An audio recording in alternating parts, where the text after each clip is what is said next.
Over the last few weeks, we've seen a ratcheting of tensions between rival taxi organizations here in Cape Town, particularly violent and fatal shootings at Mfuleni and Langa taxi ranks in recent weeks. It's prompted the Transport Minister, Barbara Creecy, to call for the sector to be brought into the fold of formalized business.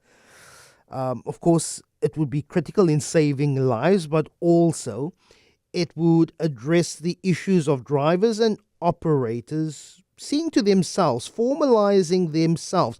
The public transport sector, taxis, many South Africans love to it, but it's so important. 13 million people use taxis across the country every single day.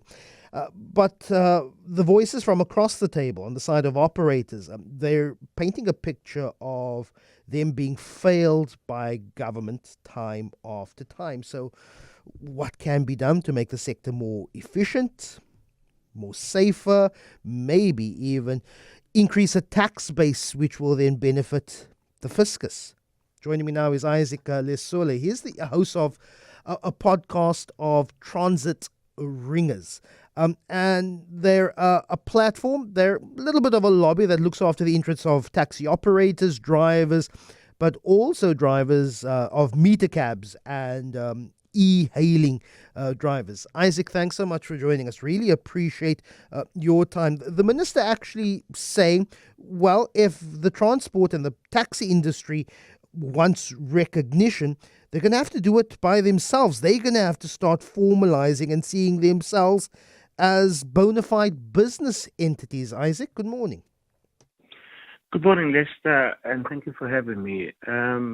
Look, straight out, we would agree with the idea that the taxi industry needs to formalize and professionalize itself. But we're the first to actually say that we agree with the industry when the industry says that yes, we have been failed by government, because it has been found. If you go to the Eastern Cape, you would know that there's been a mediation panel. In Gauteng, there's been a commission of inquiry that was investigating violence, and it has been found by both commissions, if you like, that the permit, the system that is used to issue permits that regulates the industry is compromised, is corrupt to the core, right? And every single, or majority, if you like, of all instances where there's violence, you would find that there's permit.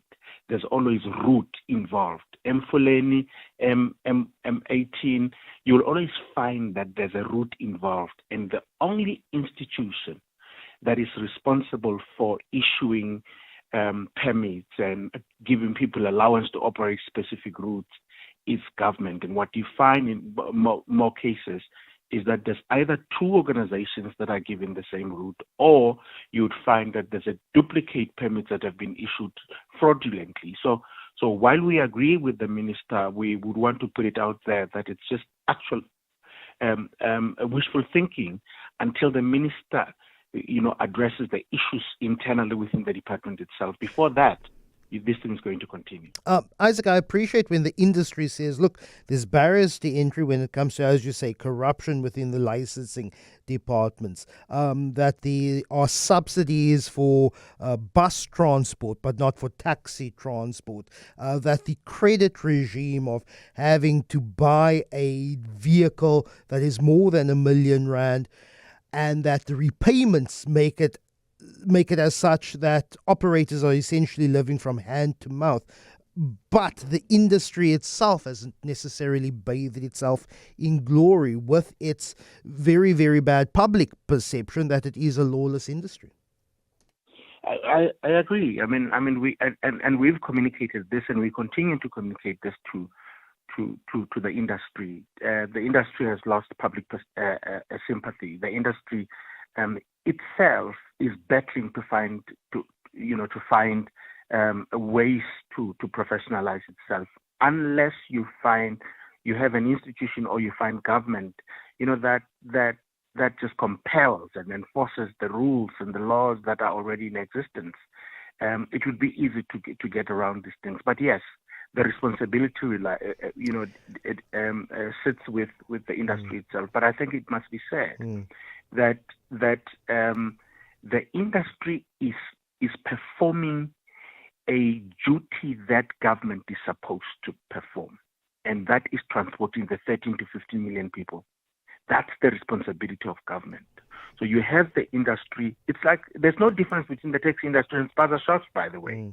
So these are the people that are taking the last money, their pension money to buy vehicles, and when they get into these spaces, they are being pushed. They are being taken advantage of by government, but also by the system itself. I mean, as you correctly put it, that you have a vehicle that cost them about 1 million rand, and then they have to pay 20 or 22,000 rand a month on the same vehicle when they are only making about 700 or 800 rand a day.